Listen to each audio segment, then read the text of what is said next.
Nos campos de batalha da Segunda Guerra Mundial, poucas máquinas foram tão onipresentes quanto o tanque médio M4 Sherman. Produzido em massa pela indústria americana, com mais de 50.000 unidades fabricadas, ele era a espinha dorsal das forças blindadas aliadas na Europa Ocidental. Sua confiabilidade mecânica e facilidade de manutenção o tornavam um recurso valioso, capaz de sustentar longas ofensivas através da França, Bélgica e, finalmente, dentro da própria Alemanha. Contudo, por trás dessa fachada de eficiência industrial, escondia-se uma reputação sombria, um apelido cínico e fatalista, sussurrado entre as tripulações que operavam diariamente: Ronson. A origem do apelido vinha de uma popular marca de isqueiros da época, cujo slogan de marketing era "acende na primeira, todas as vezes".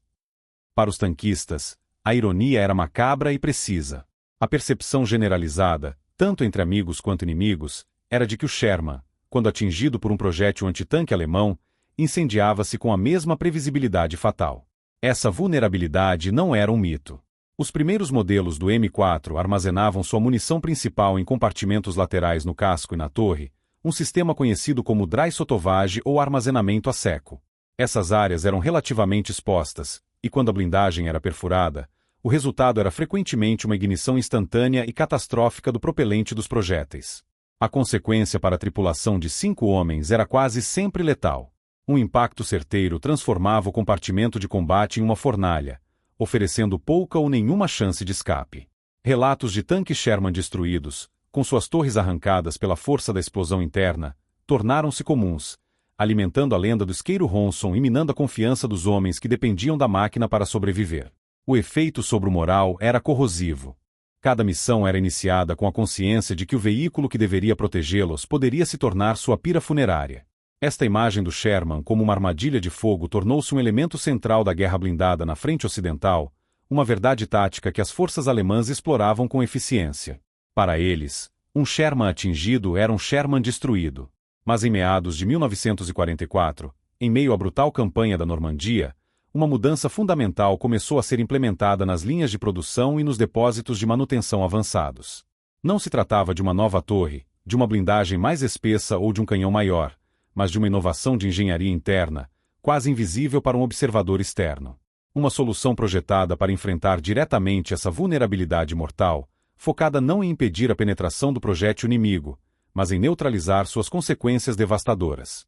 Uma modificação que estava prestes a reescrever a história de sobrevivência do tanque, mais importante, de seus homens. A era dos Ronsons em chamas estava chegando ao fim. O palco para esta transformação foi a frente ocidental, um cenário que se estendeu dos campos da Normandia às fronteiras da Alemanha entre 1944 e 1945. Após o desembarque bem-sucedido do dia D, em 6 de junho de 1944, as forças aliadas iniciaram uma campanha extenuante para libertar a França. O terreno inicial, no entanto, provou ser um desafio tático formidável, especialmente para as unidades blindadas.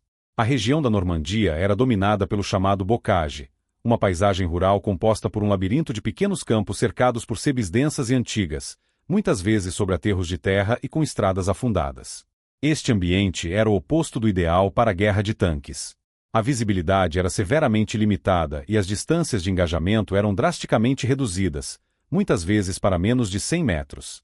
Neste teatro de operações claustrofóbico, as vantagens numéricas e de mobilidade do Sherman eram frequentemente neutralizadas. O bocage favorecia o defensor, e as forças alemãs tornaram-se mestres em explorar suas características.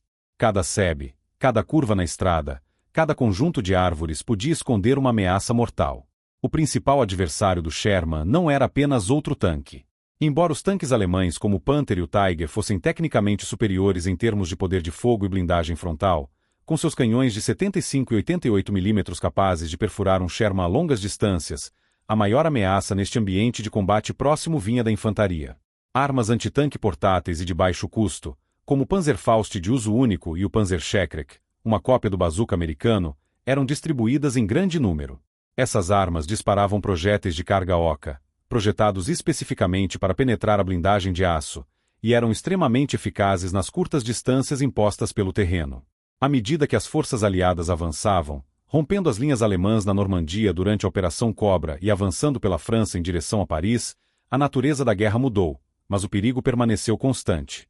As batalhas se deslocaram dos campos fechados do Bocage para cidades e vilarejos, e depois para as planícies abertas que conduziam à Bélgica e à fronteira alemã.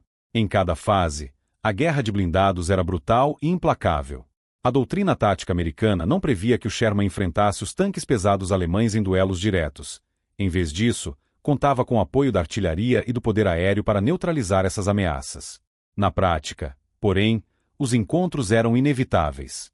Pelotões de Sherman frequentemente se viam forçados a manobrar contra um poder de fogo superior, utilizando sua maior velocidade e agilidade para tentar flanquear o inimigo.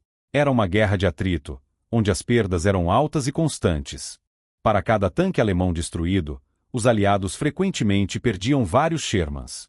Neste contexto, cada veículo e cada tripulação experiente eram recursos preciosos. A vulnerabilidade do Sherman ao fogo não era apenas uma falha técnica. Era uma desvantagem tática que custava vidas e retardava o avanço. Era neste ambiente de perigo constante, onde cada missão poderia ser a última, que a necessidade de uma solução para o problema dos incêndios se tornou uma prioridade absoluta. Para entender a solução que mudaria o destino de milhares de tanquistas, é fundamental primeiro dissecar a anatomia do problema. Nos primeiros modelos do M4 Sherman, a vulnerabilidade residia em um conceito de design conhecido como dry sotovage, ou armazenamento a seco. O termo é literal. Os projéteis de 75 mm e posteriormente de 76 mm eram acondicionados em racks de metal, sem qualquer proteção adicional contra fogo ou impacto, além da própria blindagem do tanque. A lógica por trás dessa disposição era, inicialmente, a eficiência operacional. O objetivo era garantir que o carregador tivesse acesso rápido e fácil à munição para manter uma alta cadência de tiro durante o combate, um fator crucial em qualquer engajamento blindado. A localização desses racks, no entanto, era o ponto central da falha. Grandes quantidades de projéteis ficavam armazenadas nos somponsons, as seções do casco localizadas diretamente acima das esteiras, em ambos os lados do compartimento de combate. Essas áreas apresentavam um perfil lateral grande e relativamente plano, tornando-se alvos primários e previsíveis para as armas antitanque inimigas. Outros cartuchos eram mantidos na cesta da torre, girando junto com o canhão, também em uma posição elevada e exposta. Do ponto de vista da eficiência de combate, a lógica era clara: manter a munição ao alcance da mão. No entanto, do ponto de vista da sobrevivência, essa decisão de design se provaria desastrosa. A blindagem lateral do Sherman, com cerca de 38 mm de espessura, não era projetada para resistir aos canhões de alta velocidade alemães ou às cargas ocas dos Panzerfaust em distâncias de combate comuns. Quando um projétil inimigo perfurava essa blindagem, a sequência de eventos era rápida e invariavelmente violenta. O projétil penetrante, ou os fragmentos de metal superaquecidos gerados pelo impacto, atingiam as finas cápsulas de latão dos cartuchos de munição. É importante notar que o perigo imediato não vinha da ogiva explosiva na ponta do projétil, que necessitava de um fuzil para ser detonada. O verdadeiro catalisador da catástrofe era a carga de propelente contida dentro do cartucho. Este propelente, uma forma de pólvora sem fumaça, era extremamente inflamável e, quando exposto ao calor e ao choque do impacto, entrava em ignição instantânea. A ignição de um único cartucho era suficiente para iniciar uma reação em cadeia. O fogo se espalhava em milissegundos para os projéteis adjacentes, que estavam estocados juntos nos racks abertos. O interior do tanque, um espaço confinado de aço, se transformava em uma fornalha pressurizada. O aumento súbito e extremo da pressão interna buscava uma saída, e o ponto estruturalmente mais fraco do veículo era o anel de rolamento da torre. O resultado era uma explosão interna de força imensa, que frequentemente arrancava a torre de 12 toneladas do chassi, lançando-a a vários metros de distância e selando o destino de quem estivesse lá dentro. Para a tripulação de 5 homens, a chance de escapar de um inferno que se materializava em menos de um segundo era praticamente nula. Análises conduzidas pelo Exército dos Estados Unidos durante a guerra confirmaram a gravidade do problema. Estudos do Laboratório de Pesquisa Balística revelaram que um Sherman com armazenamento a seco que sofresse uma penetração no compartimento da tripulação tinha uma probabilidade de incêndio entre 60% e 80%. Essa estatística alarmante validava a experiência sombria das tripulações no campo de batalha e solidificava a reputação do tanque como uma armadilha de fogo. Portanto, a catástrofe não era um acidente ou fruto do acaso, mas uma consequência direta de um projeto que, em sua concepção inicial, priorizou a capacidade ofensiva em detrimento da proteção da tripulação contra os efeitos pós-penetração. Era um defeito fundamental que transformava um veículo de guerra robusto em um risco calculado para seus próprios operadores. A correção desse defeito não viria através de mais aço, mas de uma ideia fundamentalmente diferente sobre como proteger o recurso mais valioso do campo de batalha, o soldado. Diante deste cenário crítico, a resposta do Departamento de Artilharia do Exército dos Estados Unidos não foi a mais óbvia. A solução instintiva para a vulnerabilidade de um tanque seria adicionar mais blindagem. No entanto, essa abordagem trazia uma série de desvantagens que os engenheiros americanos estavam ansiosos para evitar. Aumentar a espessura do aço significaria um aumento substancial no peso do veículo, o que, por sua vez, comprometeria sua mobilidade, sobrecarregaria o motor e a suspensão, e aumentaria o consumo de combustível, complicando a já desafiadora cadeia logística aliada. Além disso, modificações tão drásticas na blindagem tornariam a produção em massa, a grande vantagem estratégica americana, mais lenta e cara. A resposta, portanto, não viria de uma força bruta, mas de uma análise sistemática e de uma solução de engenharia elegante. A questão fundamental não era como impedir a penetração, mas como sobreviver a ela. A solução que emergiu dessa lógica pragmática foi designada oficialmente como wet sotovage, ou armazenamento úmido. A ideia era, em sua essência, notavelmente simples, mas seu impacto seria profundo. Em vez de deixar os cartuchos de munição expostos nos racks de metal, os engenheiros propuseram cercá-los com fluido protetor. Este líquido funcionaria como um colete salva-vidas passivo, projetado para neutralizar a principal causa dos incêndios catastróficos, a ignição da carga de propelente. O princípio era baseado em física fundamental. O fluido escolhido foi uma mistura de água e etilenoglicol, o mesmo composto usado como anticongelante em radiadores de veículos. A água é um excelente dissipador de calor, capaz de absorver uma enorme quantidade de energia térmica.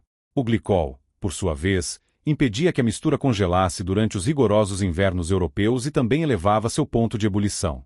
A combinação era estável, barata e altamente eficaz para o propósito pretendido. O mecanismo de proteção operava de duas maneiras cruciais. Primeiramente, quando um fragmento de metal superaquecido, proveniente de um projétil inimigo que perfurou o casco, entrava no compartimento de munição, ele era imediatamente submerso no líquido. A mistura de água e glicol absorvia instantaneamente a energia térmica do fragmento, resfriando-o a um ponto em que não era mais capaz de inflamar o propelente dentro do cartucho de latão. Em segundo lugar, mesmo que o cartucho fosse danificado ou perfurado pelo impacto, o fluido inundava a ruptura, encharcando o propelente, crucialmente, privando qualquer chama incipiente do oxigênio necessário para se sustentar. O fogo era extinto antes mesmo de começar. Esta abordagem transformava o maior ponto fraco do Sherman em uma área de contenção de danos. A munição, antes uma fonte de perigo iminente, agora estava envolta em sua própria barreira de segurança. O nascimento do conceito de wet sotovage marcou uma mudança de paradigma no design de tanques, deslocando o foco da invulnerabilidade absoluta para a capacidade de sobrevivência da tripulação, um reconhecimento de que a resiliência em combate era tão vital quanto o poder de fogo. A implementação do conceito de wet sotovage exigiu mais do que simplesmente adicionar um líquido. Demandou uma reengenharia radical e completa do layout interno do Sherman. A mudança mais drástica foi a eliminação completa dos racks de munição localizados nas laterais superiores do casco, os somponsons, que haviam se provado alvos fatais. Em seu lugar, os engenheiros transferiram a totalidade da carga de munição para a posição mais baixa e protegida do veículo, o assoalho do compartimento de combate. Essa realocação por si só já representava um aumento significativo na capacidade de sobrevivência. O assoalho do tanque era um alvo muito menor e mais difícil de atingir do que as laterais expostas. Adicionalmente, essa área recebia proteção extra das rodas, da suspensão e das próprias esteiras, que podiam absorver ou desviar parte da energia de um impacto. Para abrigar os projéteis neste novo local, foram projetadas e instaladas caixas de aço específicas, que ficaram conhecidas informalmente como banheiras por sua forma e função. Tipicamente, a configuração consistia em 4 compartimentos principais no assoalho, 2 de cada lado do eixo de transmissão que percorria o centro do tanque. Essas caixas eram construções de parede dupla, uma medida de segurança adicional para conter o fluido protetor mesmo que a parede externa fosse danificada. Cada banheira era equipada com um bocal de enchimento e um dreno, permitindo que a mistura de água e glicol fosse adicionada e mantida no nível correto.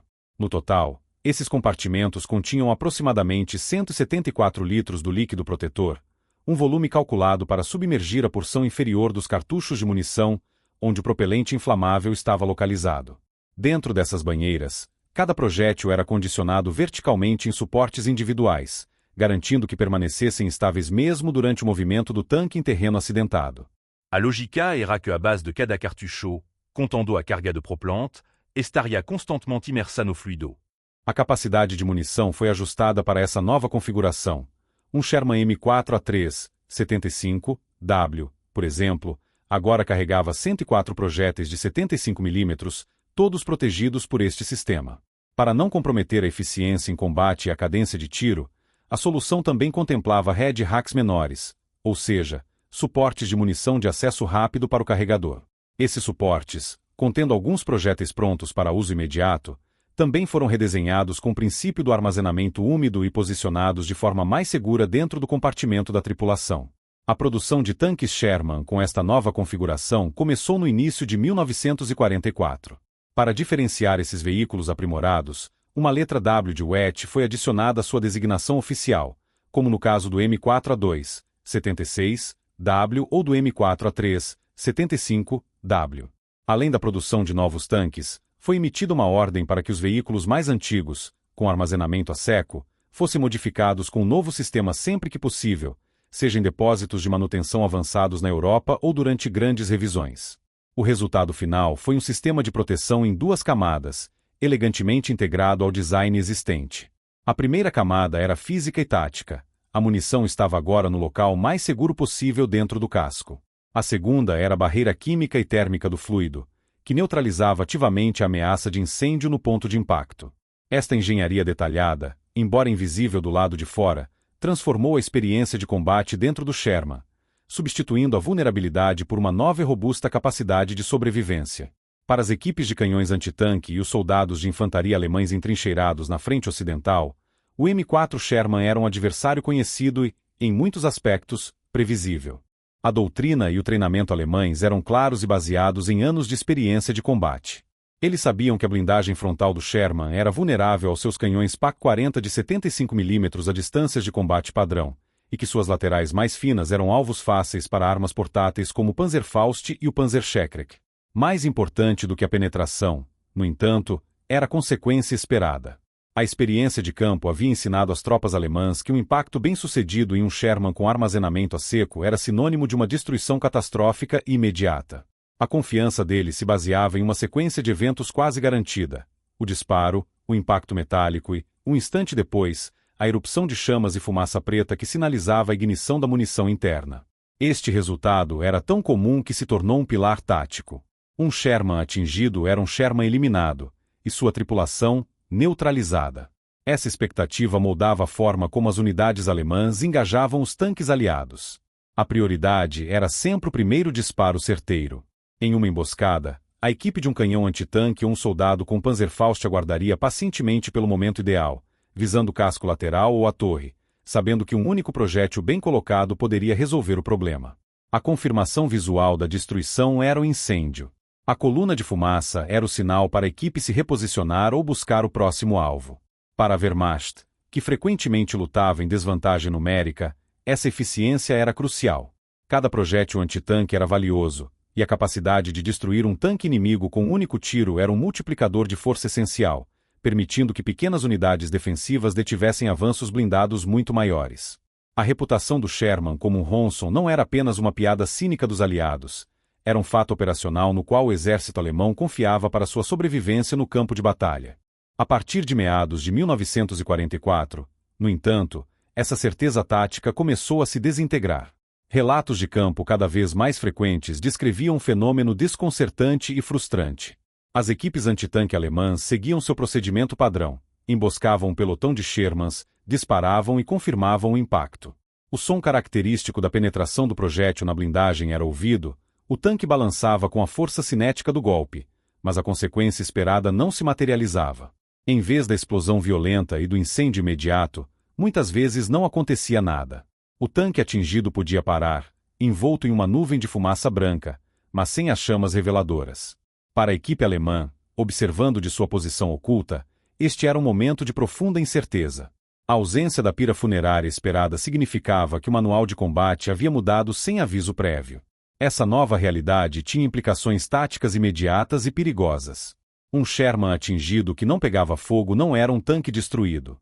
Em muitos casos, Após o choque inicial, as escotilhas se abriam e a tripulação de 5 homens evacuava o veículo, atordoados, mas vivos. Soldados inimigos experientes que, em circunstâncias anteriores, teriam sido eliminados junto com seu tanque, agora estavam livres para pegarem armas como infantaria ou, pior, para receber um novo tanque e retornar ao combate dias depois. Em outros cenários, a situação era ainda mais grave para os alemães. O Sherman atingido, embora danificado, permanecia operacional. Sua torre começava a girar lentamente em direção à posição do canhão antitanque que acabará de atacá-lo. Suas metralhadoras abriam fogo, forçando a equipe alemã a se proteger. O que deveria ter sido uma eliminação limpa e segura se transformava em um duelo perigoso, com o inimigo ferido, mas ainda capaz de lutar. O choque para as tropas alemãs foi profundo. Eles viam tanques americanos absorverem impactos que antes seriam fatais e continuarem a avançar, ou no mínimo, servirem como cobertura fortificada para a infantaria que os acompanhava. A previsibilidade do campo de batalha havia desaparecido, substituída por uma nova e alarmante resiliência do adversário. O Sherman, antes um alvo frágil, tornará-se um problema muito mais complexo de resolver. A percepção alemã de uma mudança no campo de batalha não era apenas uma impressão subjetiva, era uma realidade tática fundamentada em uma mudança estatística drástica. O exército dos Estados Unidos, conhecido por sua abordagem metódica e industrial para a guerra, não confiava em anedotas. Ele confiava em dados. E os dados coletados e analisados pelo Departamento de Artilharia a partir de meados de 1944 contavam uma história inequívoca de sucesso. A eficácia do sistema Wetz-Sotovage não era uma questão de opinião, mas um fato matemático comprovado nos destroços recuperados dos campos de batalha da Europa. Para compreender a magnitude da revolução, é preciso revisitar os números que definiram a era do Dry-Sotovage. Estudos conduzidos sobre os tanques Sherman danificados em combate no norte da África, na Sicília e nos estágios iniciais da campanha da Normandia pintavam um quadro sombrio. As análises do Laboratório de Pesquisa Balística indicavam que um Sherman com armazenamento a seco que sofresse uma penetração em seu compartimento de combate tinha uma probabilidade de incêndio entre 60% e 80%. Isso significava que, para cada 10 Shermans atingidos de forma a perfurar a blindagem, entre 6 e 8 deles se incendiavam de forma catastrófica. Essa estatística alarmante validava a experiência das tripulações e justificava plenamente o apelido cínico de Ronson. Com a introdução generalizada do Wetz-Sotovage nos novos modelos de produção e a modificação dos tanques mais antigos, os números passaram por uma transformação radical. As equipes de análise operacional que seguiram o avanço aliado pela França e Bélgica começaram a compilar novos relatórios. A probabilidade de um incêndio catastrófico após uma penetração no casco caiu de seu alarmante patamar anterior para aproximadamente 15%. Em alguns relatórios, dependendo das circunstâncias do engajamento, essa taxa era ainda menor. Isso representava uma redução líquida na incidência de incêndios de até 80%. Uma melhoria de engenharia que, em termos práticos, mais do que quadruplicou as chances de uma tripulação não ser consumida pelas chamas após seu tanque ser atingido. Esses dados não eram teóricos. Foram compilados a partir da análise forense de centenas de tanques Sherman danificados, rebocados das linhas de frente para os depósitos de manutenção. Cada perfuração, cada dano interno, cada vestígio de fogo era meticulosamente documentado. A diferença entre os veículos com Dry-Sotovage e Wetz-Sotovage era visível e inegável. Nos primeiros, as evidências de incêndios de propelente eram quase universais após uma penetração nos compartimentos de munição. Nos últimos, mesmo com múltiplas perfurações na área das banheiras de fluido, os sinais de incêndio eram raros ou inexistentes. Essa redução drástica teve um impacto que reverberou por toda a cadeia de comando. Para os engenheiros, era a validação de seu projeto. Para os planejadores logísticos, justificava o esforço massivo de implementar a modificação em toda a frota. E para os comandantes no campo, significava que seus recursos blindados eram agora muito mais resilientes. Com essa modificação, o Sherman deixou de ser uma anomalia em termos de vulnerabilidade ao fogo e passou a ter uma taxa de sobrevivência pós-penetração comparável, e em alguns casos superior, à de muitos tanques alemães, que também enfrentavam seus próprios desafios de armazenamento de munição. Os números, portanto, confirmaram a revolução. Eles não eram apenas estatísticas frias em um relatório, eram a quantificação da sobrevivência, a prova concreta de que uma solução inteligente poderia superar uma falha fatal. Uma estatística que se traduzia, de forma direta e inquestionável, em vidas salvas. A vasta capacidade industrial dos Estados Unidos permitia que a máquina de guerra aliada sustentasse perdas materiais em uma escala que seus adversários não podiam igualar. Um tanque M4 Sherman, por mais complexo que fosse, era um produto de linha de montagem. Se um fosse destruído em combate, outro, saído de fábricas em Detroit ou Ohio, poderia eventualmente tomar o seu lugar.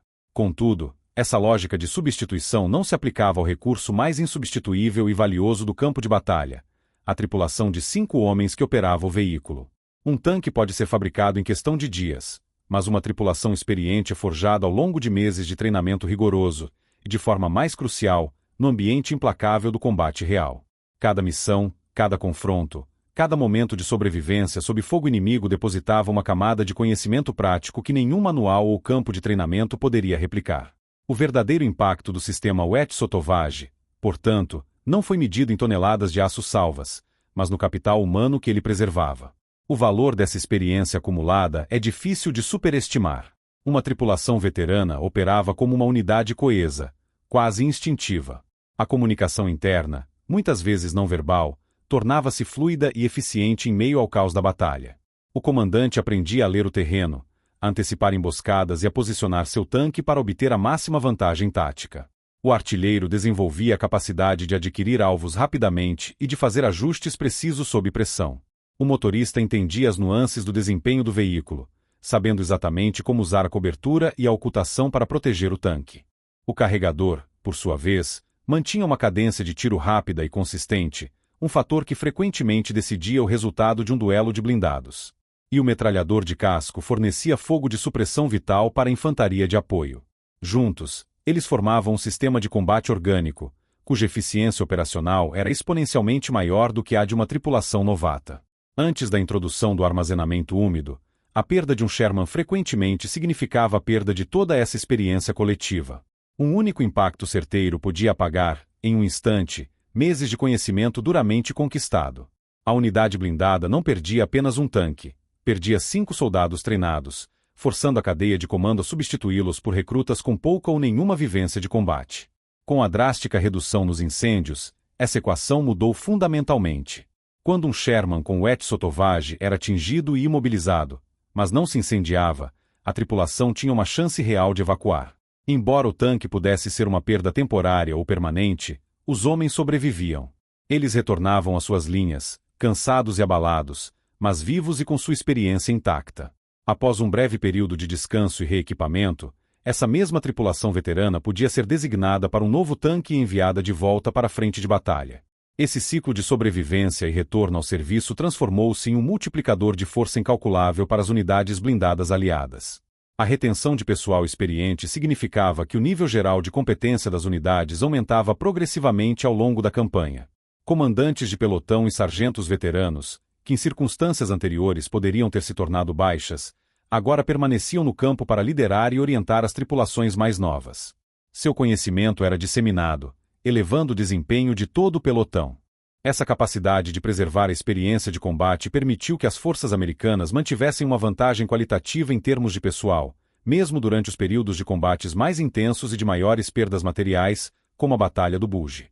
Em última análise, a maior contribuição do Wetzel-Sotovage foi garantir que o recurso mais precioso do exército, seus soldados, pudesse lutar e sobreviver para lutar no dia seguinte.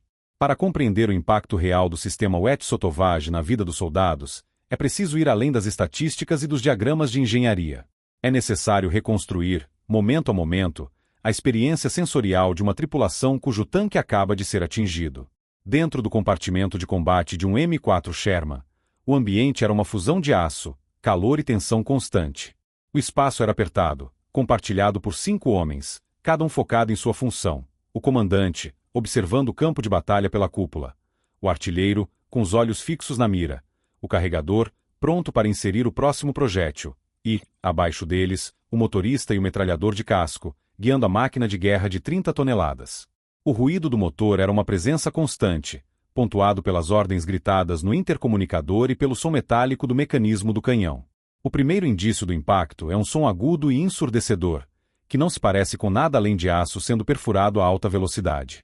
É um barulho violento, que reverbera por toda a estrutura do casco, sentido mais como uma concussão física do que como um som audível.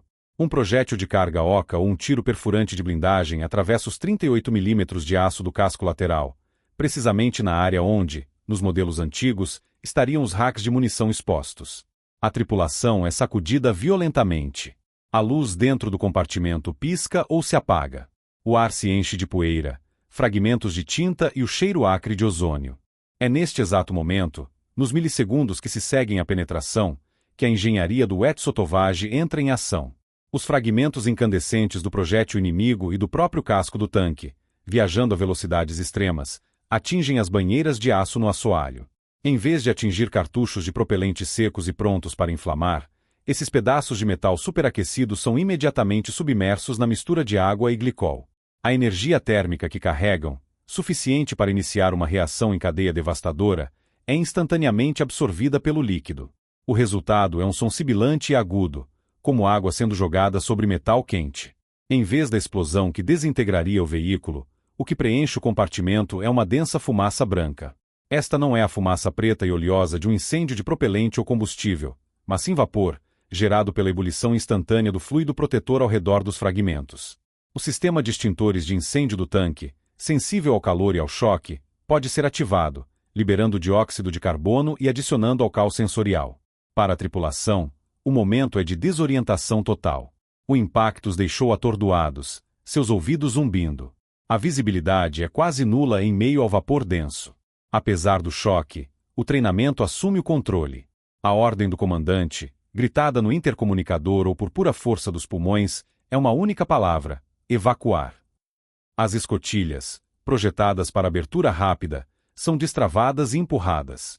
Em segundos, os homens começam a sair, seguindo um procedimento ensaiado inúmeras vezes. O motorista e o metralhador de casco saem pelas suas escotilhas frontais, enquanto a tripulação da torre emerge pela parte superior. Do lado de fora, no relativo silêncio do campo de batalha, a avaliação é rápida. Eles veem a evidência do impacto, um buraco nítido na lateral do casco, de onde ainda pode sair um fio de vapor. Mas um som se sobrepõe ao zumbido nos ouvidos, o ronco constante e familiar do motor Urai Continental. O tanque está danificado, talvez imobilizado, mas não está destruído. Onde antes haveria uma pira funerária de aço, agora existe um veículo avariado e uma tripulação de 5 homens, atordoados e cobertos de poeira, mas funcionalmente intactos e, acima de tudo, vivos. A sobrevivência da tripulação, embora fosse o benefício mais importante do sistema Wet Sotovage, representava apenas metade da equação. A outra metade era o impacto direto e profundo que essa nova capacidade de sobrevivência tinha na dinâmica do campo de batalha. Antes desta inovação, a perda de um Sherman em combate era um evento abrupto e definitivo. O incêndio catastrófico não apenas eliminava a tripulação, mas também criava um vácuo tático instantâneo na linha de frente. Um pelotão de tanques, que normalmente avançava com 3 a 5 veículos, subitamente perdia uma parte significativa de seu poder de fogo e de sua presença no terreno. A reação instintiva dos tanques restantes era muitas vezes de hesitação. O avanço parava, a formação se quebrava e a iniciativa era perdida, dando ao inimigo tempo crucial para se reposicionar ou para mirar nos outros veículos do pelotão. Cada Sherman em chamas era um sinal visível de vulnerabilidade, um golpe no moral e uma interrupção no ritmo da ofensiva. Agora, o cenário era outro. A consequência de um impacto direto mudou a matemática do campo de batalha. Quando um Sherman equipado com armazenamento úmido era atingido e imobilizado, o evento não era mais o fim da linha, mas o início de um novo problema tático para o inimigo e uma nova série de opções para o comandante do pelotão aliado. A ausência de um incêndio imediato significava que o tanque, mesmo danificado, permanecia uma peça relevante no tabuleiro tático. Esta nova realidade gerou uma resiliência sem precedentes. A ofensiva não precisava mais parar. Em vez disso, o pelotão podia se reconfigurar em tempo real, adaptando-se à situação de forma fluida e continuando a pressionar o inimigo. O resultado prático era uma mudança fundamental na doutrina de pequenas unidades. Os tanques restantes no pelotão reagiam de forma imediata e coordenada. Em vez de recuar, eles frequentemente avançavam, usando o casco do veículo danificado como um ponto de apoio fortificado. O Sherman imobilizado transformava-se instantaneamente em uma casamata de aço, uma peça de cobertura sólida em um campo de batalha muitas vezes desprovido dela.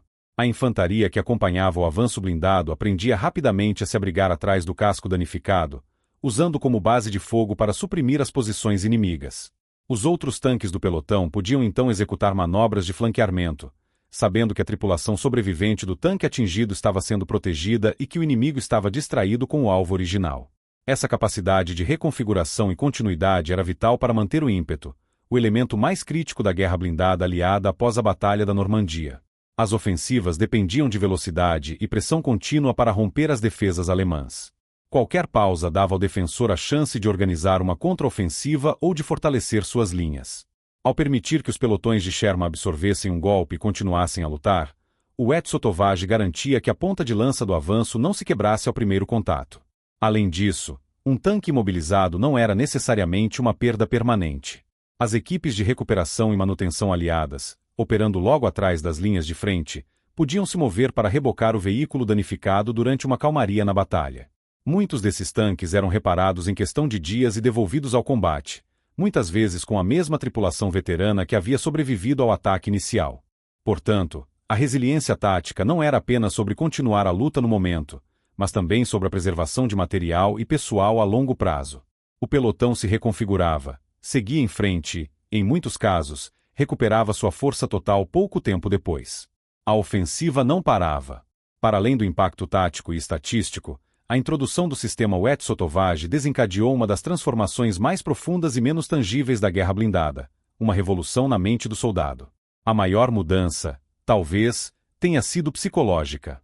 Antes desta inovação, a vida de um tanquista americano na frente ocidental era governada por uma corrente subterrânea de fatalismo. O apelido Ronson não era apenas uma piada sombria, era a verbalização de um medo constante e corrosivo. Cada missão era iniciada com a consciência tácita de que a máquina que deveria protegê-los era, em si, uma bomba-relógio. Essa tensão psicológica crônica afetava o desempenho, a tomada de decisões e a coesão da tripulação. O medo de uma morte horrível e instantânea pelo fogo era um inimigo invisível, tão perigoso quanto qualquer canhão antitanque alemão. A mudança não veio através de um memorando oficial ou de um anúncio formal. Ela se espalhou organicamente, através da mais poderosa forma de comunicação no campo de batalha, o testemunho de sobreviventes. Uma tripulação retornava às linhas de retaguarda após seu tanque ter sido atingido, contando uma história que antes parecia impossível. Eles descreviam o impacto, a fumaça, a evacuação, mas notavelmente, a ausência de fogo. Outro pelotão, em outro setor, testemunhavam de seus tanques ser atingido, parar e ver a tripulação emergir, atordoada, mas viva. Essas histórias, inicialmente recebidas com ceticismo, começaram a se multiplicar. A evidência empírica, observada em primeira mão, começou a suplantar a lenda sombria do Ronson. Aos poucos, a percepção começou a mudar. O tanque não era mais uma sentença de morte garantida. Havia uma chance. Essa percepção transformou o medo paralisante em uma confiança calculada. Não se tratava de imprudência ou de um sentimento de invulnerabilidade, mas sim da remoção do fator de terror mais debilitante. Saber que um impacto penetrante não significava necessariamente o fim mudou tudo na forma como as tripulações operavam. Um comandante de tanque, agora menos assombrado pela perspectiva de levar seus homens para uma pira funerária, podia tomar decisões táticas mais ousadas e eficazes. Ele podia expor seu veículo por um segundo a mais para garantir um disparo preciso, ou manter uma posição sob fogo supressivo, confiante de que sua tripulação teria tempo para reagir e evacuar se o pior acontecesse. A comunicação dentro do tanque tornou-se mais clara e focada, menos contaminada pela ansiedade subjacente. Essa nova confiança teve um efeito cascata em toda a estrutura das forças blindadas. A moral das tripulações disparou. Unidades que antes sofriam com a fadiga de combate e a apreensão constante encontraram uma nova resiliência. A confiança no equipamento é um dos pilares fundamentais da eficácia militar. E pela primeira vez em muito tempo, os tanquistas do Sherman começaram a confiar genuinamente na capacidade de seu veículo de lhes dar uma chance de lutar e sobreviver. Essa mudança de mentalidade não pode ser subestimada. Ela se traduziu diretamente em um aumento da eficácia em combate. Uma tripulação confiante é uma tripulação mais agressiva, mais atenta e mais letal. O impacto psicológico do Etsotovage foi, portanto, tão decisivo quanto sua função mecânica. Ele não apenas salvou vidas ao extinguir chamas, ele fortaleceu o espírito de luta dos homens que viviam, respiravam e lutavam dentro daquelas paredes de aço. Essa nova confiança, forjada na certeza da sobrevivência, não era apenas um sentimento abstrato confinado ao interior do tanque. Ela se traduziu diretamente em uma transformação tangível das táticas no campo de batalha. Com a ameaça de uma combustão instantânea significativamente reduzida, os comandantes de tanques e as tripulações mudaram fundamentalmente a forma de lutar. Onde antes a cautela ditava as regras, forçando os pelotões de Sherman a evitar confrontos diretos e a operar com uma consciência constante de sua fragilidade, agora, a audácia calculada se tornava uma opção viável. As tripulações podiam assumir riscos que, meses antes, seriam considerados suicidas. A hesitação que antes caracterizava o avanço contra posições antitanque bem defendidas deu lugar a uma agressividade mais assertiva. Os tanques podiam manter suas posições sob fogo por mais tempo, suprimindo o inimigo e criando aberturas para a infantaria, sabendo que um único impacto não seria mais o fim da linha. A cooperação entre tanques e infantaria, um pilar da doutrina militar americana, atingiu um novo patamar de eficácia. Antes da implementação do Wet Sotovage, o apoio de fogo próximo era uma operação de alto risco. Um Sherman que se aproximasse demais de uma linha de árvores ou de um vilarejo defendido corria o risco de ser emboscado por um soldado com Panzerfaust, com consequências fatais. Agora, essa dinâmica mudou. A infantaria passou a contar com um apoio blindado muito mais próximo e integrado. O Sherman podia avançar junto com as tropas a pé, usando suas metralhadoras para varrer janelas, trincheiras e sebes, enquanto seu canhão principal neutralizava ninhos de metralhadoras e posições fortificadas a curta distância. Essa sinergia tornou-se espinha dorsal do avanço aliado em 1945. A infantaria protegia o tanque de ameaças de curto alcance, enquanto o tanque fornecia um poder de fogo móvel e devastador que abria caminho para a infantaria. Essa relação simbiótica só foi possível porque a tripulação do tanque tinha a confiança necessária para operar em um ambiente de combate tão próximo e perigoso. Essa mudança na dinâmica do combate blindado reverberou por toda a estrutura da doutrina de armas combinadas. O avanço aliado dependia da velocidade e da manutenção do ímpeto para impedir que as forças alemãs estabelecessem novas linhas defensivas. Um elemento blindado mais resiliente e agressivo permitia que toda a força de ataque se movesse mais rapidamente.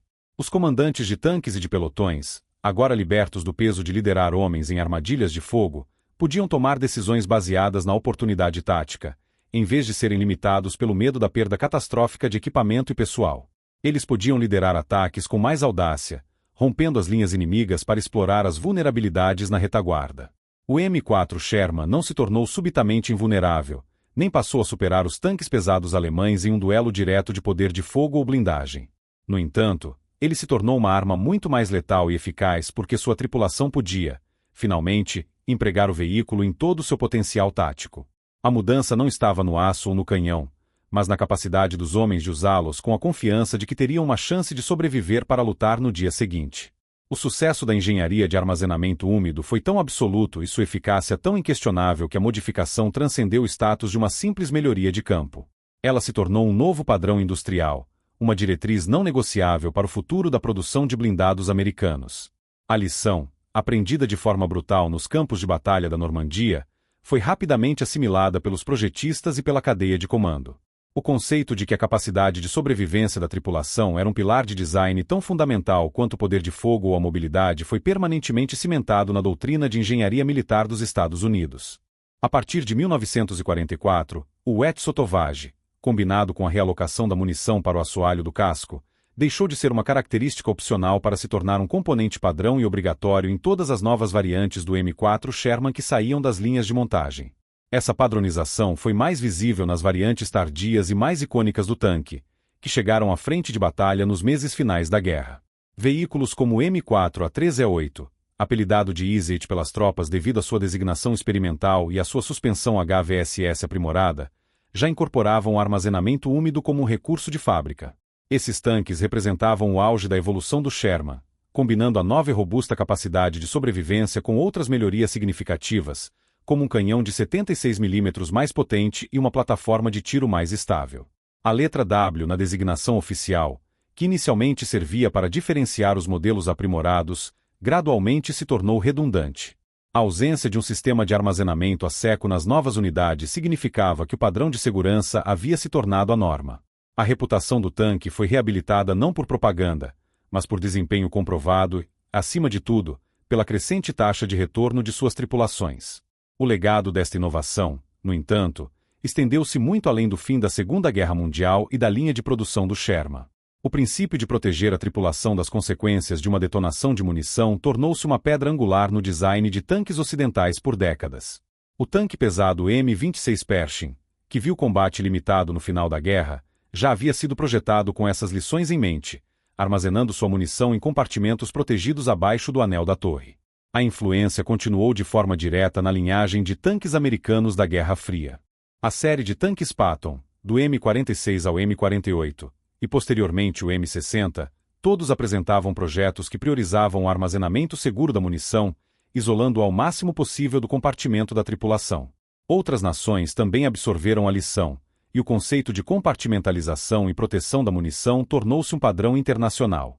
As soluções evoluíram com a tecnologia, levando ao desenvolvimento de sistemas ainda mais avançados, como os painéis de alívio de explosão, ou blowout panels, vistos em tanques modernos como o M1 Abrams.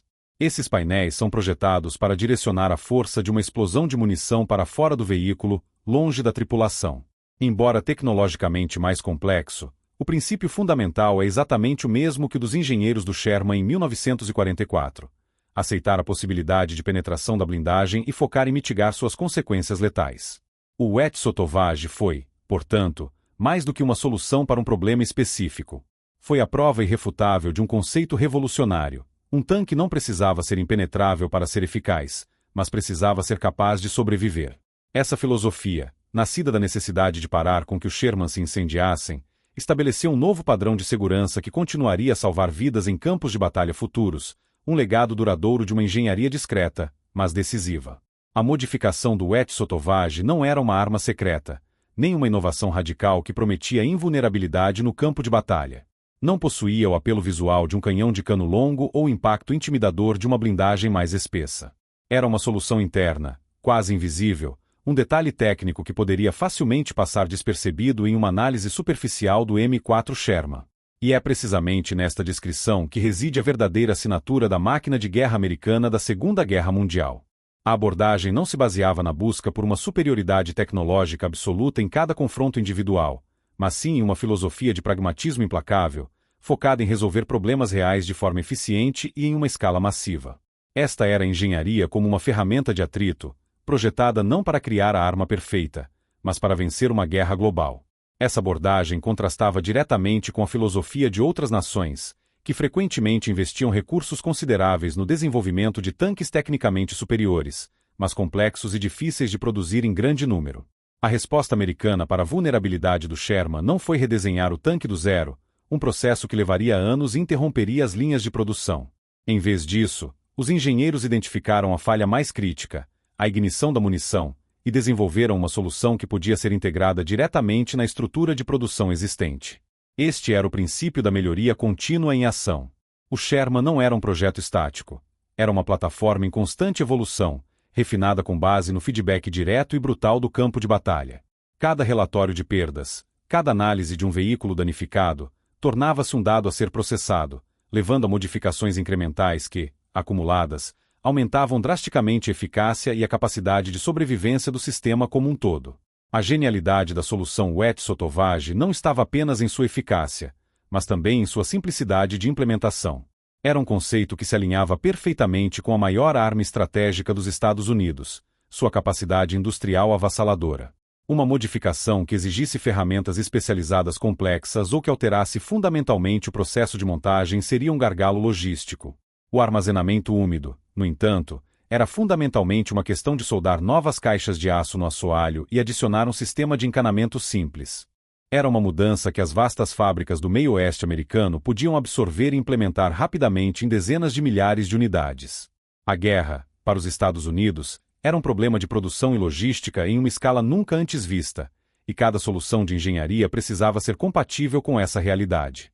Por trás dessa eficiência industrial, havia uma lógica fria e calculista, focada no recurso mais valioso de qualquer exército, seu pessoal. A decisão de priorizar a sobrevivência da tripulação não era puramente humanitária, era uma decisão estratégica fundamental. Um tanque era substituível. Uma tripulação veterana, com sua experiência de combate, não era. Manter esses homens vivos para lutar no dia seguinte era um multiplicador de força.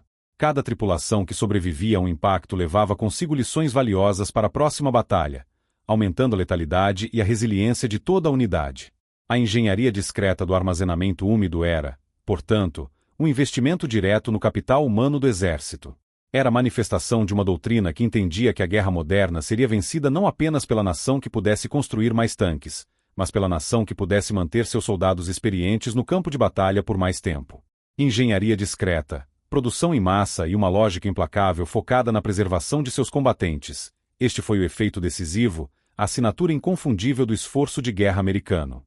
Milhares de vidas foram salvas não por uma arma secreta ou por uma tecnologia revolucionária, mas por uma solução de engenharia fundamental, um compartimento de munição preenchido com uma mistura de água e glicol. Esta modificação, conhecida como wet sotovage, não possuía o prestígio de um canhão de alta velocidade ou a imponência de uma blindagem mais espessa. Era uma inovação silenciosa, pragmática e quase invisível, projetada para resolver um problema mortal com uma lógica implacável. No grande teatro da Segunda Guerra Mundial, onde a história é frequentemente contada através de batalhas épicas e generais famosos, o sistema de armazenamento úmido foi um herói anônimo, cujo impacto foi medido não em território conquistado, mas em tripulações que retornaram às suas linhas. Quando um M4 Sherman é observado hoje, preservado como um artefato histórico, a atenção é naturalmente atraída para os seus elementos externos, o canhão de 75 ou 76 mm, as robustas esteiras, a silhueta funcional de seu casco e torre. São as características visíveis do poder militar. Contudo, a inovação que redefiniu a sobrevivência de sua tripulação permanece oculta, uma reconfiguração interna no assoalho do veículo, fora da vista de todos, exceto dos homens que dependiam dela. Essa ausência de visibilidade é a metáfora perfeita para seu legado. Enquanto os grandes livros de história detalham as especificações dos tanques Tiger e Panther, ou celebram as vitórias táticas, raramente dedicam espaço para a engenharia que simplesmente permitiu que mais soldados sobrevivessem para lutar no dia seguinte. O legado deste sistema, portanto, não está registrado em monumentos de pedra ou em paradas militares. Ele se manifesta de uma forma mais fundamental e duradoura, nas famílias que puderam ser formadas, nas comunidades que foram reconstruídas por veteranos que retornaram, e na continuidade de linhagens que, de outra forma, teriam sido abruptamente interrompidas nos campos da França, Bélgica e Alemanha. Cada tanquista que evacuou um Sherman danificado, em vez de perecer em um incêndio de munição, representou a preservação de um futuro. Esta é a consequência final e mais importante daquela solução de engenharia.